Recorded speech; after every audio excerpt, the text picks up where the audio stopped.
لا يكلف الله نفسا إلا وسعها لها ما كسبت وعليها ما كسبت ربنا لا تؤاخذنا إن نسينا أو أخطأنا ربنا ولا تحمل علينا إصرا كما حملته على الذين من قبلنا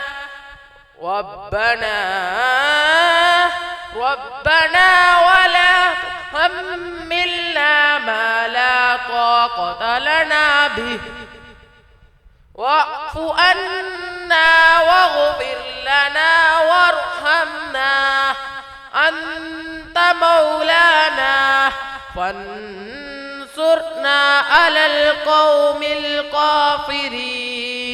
آمنت بالله صدق الله العظيم.